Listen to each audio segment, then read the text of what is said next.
Bonjour à tous. Tenir la ligne, ne pas reculer. Voilà comment pendant des siècles, des millénaires même, on a bâti, puis défendu des cités, des nations, des civilisations. J'ai souvenir d'un entretien où l'historien Bernard Lugan expliquait que l'histoire se façonnait ainsi, avec des hommes qui disent on ne recule plus. Et c'est vrai, notre histoire est jalonnée de ces moments cruciaux où un homme, une femme, un groupe dit à partir d'ici, on ne recule plus. Ne nous y trompons pas, ceux qui posent ce geste ne sont pas uniquement des défenseurs, ce sont des fondateurs. Tenir la ligne, ne pas reculer. Ce geste de courage peut devenir un mythe mobilisateur, il en est ainsi des 300 Spartiates, des Thermopyles. Ce geste de courage, il fait aussi partie de la vie des militants de la droite de combat.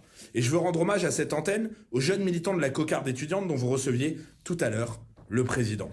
Nous le savons, samedi soir, à Nantes, une petite dizaine de membres de la cocarde ont été attaqués par 25 antifas alors qu'ils rendaient symboliquement hommage à Lola avec quelques bougies et une photo de la fillette. En infériorité numérique, face à des assaillants armés, les étudiants patriotes ont tenu bon.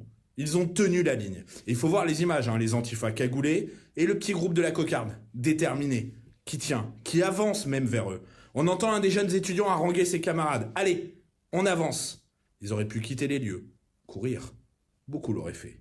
Mais il a suffi d'une voix, un, pour dire on ne recule plus et pour donner du cœur à tous. Oui, c'est comme ça qu'on tient son rang, c'est comme ça qu'on tient la ligne, bouclier contre bouclier. Et s'ils avancent, s'ils tiennent, c'est aussi parce qu'ils savent ce qu'ils ont derrière eux. Les jeunes filles du groupe, le portrait de la fillette. Ils sont un mur, un rempart. Et dans cette petite rue, le mur a tenu. Tenir la ligne. Ne pas reculer. Cet exemple nantais, il est parlant. Il nous démontre aussi qu'il est nécessaire que la droite se réapproprie la rue, occupe à nouveau physiquement l'espace public. Notre force dans l'opinion, notre poids électoral doit aussi se concrétiser par une présence réelle. Dans les premières années du mouvement identitaire, nous avions pour habitude de dire notre première permanence, c'est la rue. Je crois que nous ne devons pas perdre cet esprit. Tenir la ligne, c'est aussi cela. Et c'est pas réservé aux activistes ni même aux militants. Quand Marion Maréchal et Anne Sicard vont dans le 93 lundi, au cœur d'une cité d'Épinay, pour rendre hommage à Jean-Claude Irvoas, victime oubliée des émeutes de 2005, lynché à mort devant sa femme et sa fille, elles tiennent aussi la ligne. Il faut redevenir une droite de l'action. En avant les mégaphones, les banderoles, les estrades, les manifestations, les maraudes. Tenir la ligne, ne pas reculer. Tout jeune militant, en 1998, j'avais été marqué par un courrier, et je l'ai conservé d'ailleurs. Avec les militants du Renouveau étudiant, qui était à l'époque le syndicat universitaire lié au FN, nous avions fait face à une très violente attaque de l'extrême gauche, et de ses supplétifs racailles déjà, lors d'un tractage à la faculté de lettres de Nice. Ce courrier, il était signé de Bruno Maigret, alors numéro 2 du Front National, qui avait écrit personnellement à chacun des militants présents. Vous êtes l'honneur du nationalisme français. Je me souviens parfaitement de ces mots.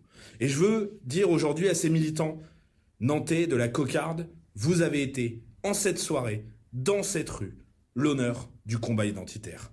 Par votre courage, par votre solidarité, vous avez donné de la fierté à beaucoup, mais aussi de l'espoir. Tenir la ligne, ne pas reculer sur tout le territoire, en divers mouvements. Une belle jeunesse s'élève et se lève. Elle reprend la rue. Elle crée dans l'action les liens indéfectibles qui seront si utiles demain pour redresser notre pays. Elle vient nous rappeler que même s'il est déjà très tard, il n'est pas encore trop tard.